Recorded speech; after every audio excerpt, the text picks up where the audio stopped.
Congratulations on completing the keyword research section of this course. By now, I hope you know how to find low competition, high converting keywords. And to summarize this section, what I thought would maybe be a cool thing to do is I'm going to show you a number of questions that I've received from students, about 10 questions on keyword research. And I think by going through each of these and answering each of these, this will serve as a great summary to this section and hopefully answer any questions that you might have.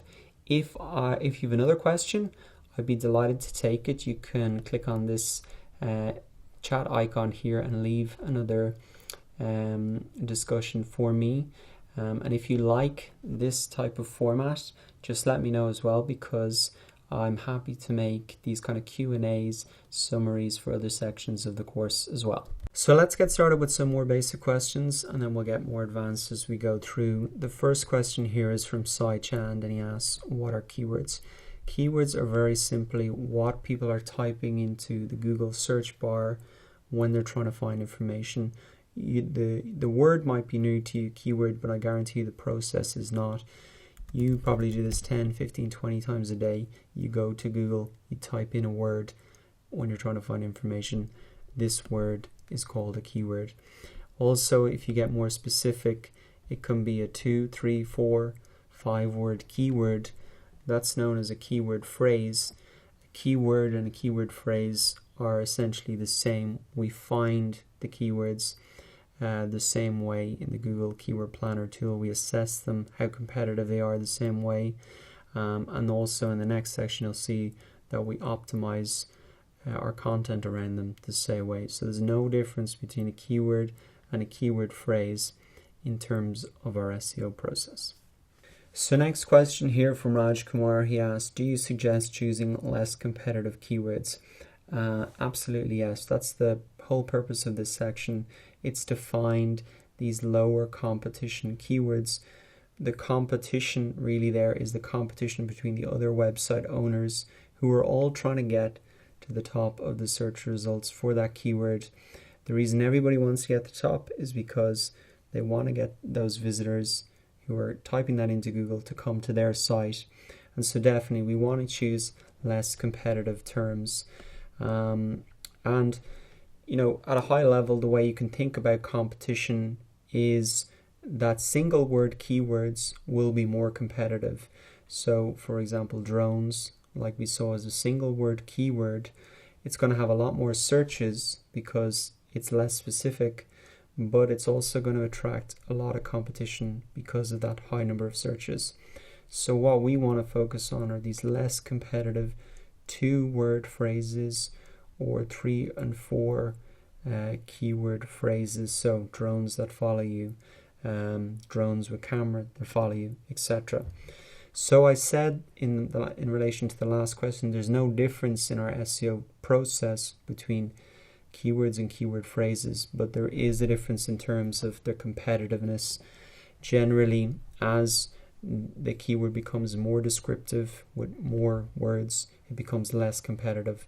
And so we really want to target those because it's easy for us to get to the top of the search results and bring those visitors to our site. So next question here from Chariot Facility. How many keywords can we optimize per page? I would really recommend that you just focus on one keyword or keyword phrase per page because you really want to make sure that Google understands what your web page is about so that they can then match it up to somebody who's searching in Google for that keyword phrase.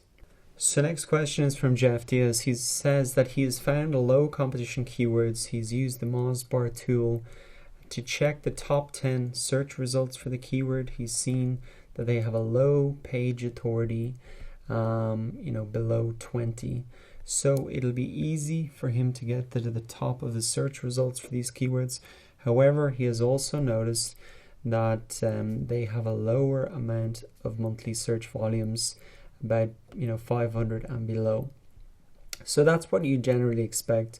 If they're lower competition, there's probably lower volume. But what you can do is take a portfolio approach. So as we said, you should target one keyword per page, but that doesn't mean that you only target one keyword. You could have a number of pages targeting a number of different keywords, and in aggregate, the traffic that you would be getting would be substantial. So you could have one page talking about Ardocopter kits. You could have another page that's talking about, the top 10 drones that follow you. The next page could be whatever. So you can have multiple different keywords that you're targeting, bring in traffic from all those, and using that portfolio approach, you can still get a lot of traffic from these lower searched keywords. Another question about the Google Keyword Planner tool from Rohit Kalita here. He says, can you explain what suggested bid means in AdWords? So this isn't really so relevant to SEO, but it comes up as a common question, so I thought I'd answer it. And really what Rohit is referring to here is this column here, suggested bid. What you've got to remember is that the Google AdWords Google Planner tool is part of Google AdWords. Google AdWords is really the part of Google that sells these advertisements against the search results. So all of these are ads here, and the way that Google sells these ads is through an auction process, and in an auction you bid for it, and what they are suggesting is that to win the auction you should have a bid of $2.39 per click in order to win the auction for this keyword. And so what we can use this information for from an SEO perspective is to say, okay, well, if someone is paying $4.35 per click for the keyword personalized travel coffee mugs, then we know that must be highly valuable traffic. Those visitors are probably very likely to make a purchase.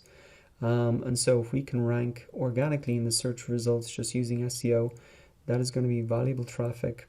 And so, if that keyword is not so competitive, it's going to be a valuable keyword to have.